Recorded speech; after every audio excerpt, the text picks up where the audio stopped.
வாங்க மொச்சக்கொட்டை போட்டு நம்ம காரக்குழம்பு செய்யலாம். பெரிய தக்காளி நல்லா கசக்கி எடுத்து வச்சுருக்கேன். 4 ஸ்பூன் குழம்புத்தூள் நல்லா போட்டிருக்கேன். கார மிளகாத்தூள், 75 கிராம் புளி ஊற வச்சுருக்கேன். இதை கரைச்சி ஊற்றிடலாம். புளி கரைச்சி ஊற்றியாச்சு.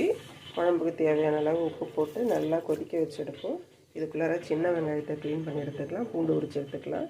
குழம்பு கொதிக்கிறதுக்குள்ளார குழம்பு கொதிச்சிட்ருக்கு. இந்த ஸ்டேஜில் 1/4 கிலோ மொச்சை நைட்டே ஊற வச்சு நல்லா குக்கரில் 2 விசில் விட்டு அவிச்சு வச்சுருக்கேன். இதை இது கூட ஆட் பண்ணிடலாம். இது கொதிச்சிட்ருக்கட்டும். டீ காய வச்சு 5 ஸ்பூன் கடலை எண்ணெய் ஊற்றிருக்கேன்.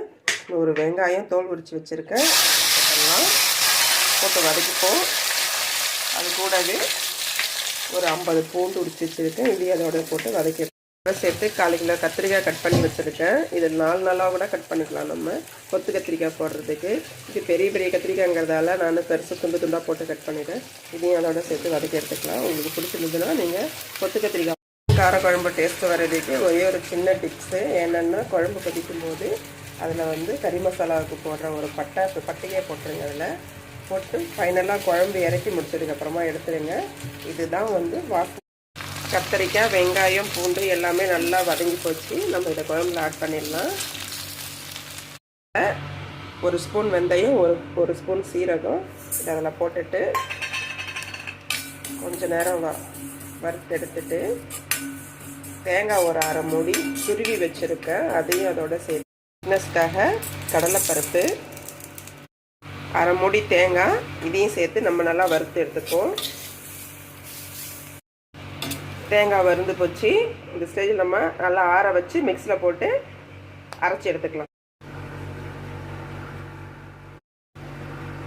தேங்காவோட சேர்த்து அரைக்கிறதுக்கு ஒரு 10 முந்திரி பருப்பை ஊற வச்சு எடுத்துருக்குறேன். இதையும் சேர்த்து அது கூட அரைச்சிடலாம். இது டேஸ்ட்டுக்காக தான். உங்கள்கிட்ட கசகசா இருந்ததுன்னா சேர்த்துக்கோங்க. ப்ளஸ் அது நல்லா டேஸ்ட்டாகவும் இருக்கும். குழம்பு குழகுழப்பு. முதல் தரமாக முந்திரி பருப்பும் கொஞ்சம் வறுத்த தேங்காயும் போட்டு நல்லா தண்ணி விட்டு நைஸாக அரைச்சி எடுத்துக்கோங்க. அதுக்கப்புறமா மீதி இருக்கிறத போட்டு அரைச்சி எடுக்கலாம். இப்போது அரைச்ச விழுதை நம்ம குழம்போடு ஆட் பண்ணிடலாம்.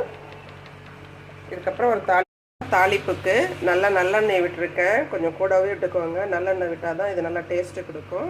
அதனால் நல்லெண்ணெய் விட்டுருக்கேன். கொஞ்சமாக கருவேப்பிலை, கொஞ்சம் வடவும் இது அதோட போட்டு பொரிச்சு சாப்பிடும்போது மஞ்சள் பொடியோடைய ஃப்ளேவர் பார்க்கறதுக்கு கலர் நல்லாவும் இருக்கும். அதனால் நம்ம பொரிச்சிட்டு எடுத்து அதில் ஊற்றிடலாம். குழம்போட ஊற்றிட்டு ஒரு 15 நிமிஷம் ஃபுல் சிம்மு வச்சுடுங்க. இது கொஞ்சம் பெரிய ப்ராசஸான குழம்பு தான், ஆனால் நல்லா டேஸ்ட்டாக இருக்கும்.